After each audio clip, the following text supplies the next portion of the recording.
And I'm just going to read the second half of that verse. Now it happened in the month of Chislev, in the 12th year, as I was in Susa, the capital. I'm going to stop right there.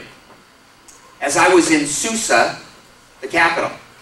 Now, I don't know how many of you have read this pretty good book. Most of you have. And you read that verse, and it's the kind of verse, you know, the throwaway verse. Have you ever, you know, you feel like you can read lots when you consider some of the verses throwaway verses. That's one that's kind of a throwaway verse.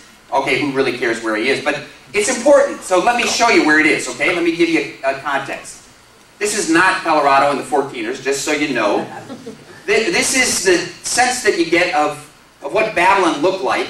And here over on this side, you see Susa, all right? This place called Susa. We hear about Susa not only in Nehemiah, but in the book of Esther. And again, the heroes of the faith, if Esther's not courageous, we never get to Nehemiah, just so you know that, all right? If Esther doesn't put her own life on the line, we never get to Nehemiah. Did you realize that? Even though the books are in different order, Nehemiah, Esther, really happened the other way around. And Esther's courage set Nehemiah up. And he's now at this very prestigious Hyatt, you know, Hyatt Regency sort of living in Susa. And he's going to trek over to Jerusalem. Now, I don't know about you, but that looks like about 4 inches to me. What do you think? It doesn't look that far.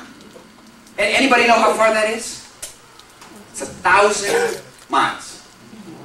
Chicago to Denver. It's 1,000 miles. It was 55 days of hoofing. Just rough. I didn't really check in with him, but that's my estimate. About 55 days of hiking to get from Susa to Jerusalem. So it's important that you realize that when Nehemiah is called and it says he's in Susa, and we read down and it says, and they said to me, so he's finding out about what's going on in Jerusalem. The remnant there in the province who have survived the exile is in great trouble and shame. The wall of Jerusalem is broken down and its gates are destroyed by fire.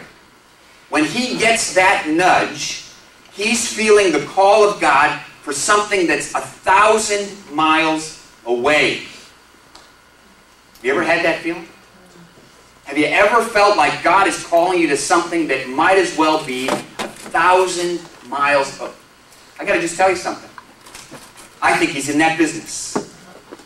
I think that when we get into the very heartbeat of the Father, that he calls us to things that are so far away from our comfort zone that there is no way that we'll end up there without him moving us.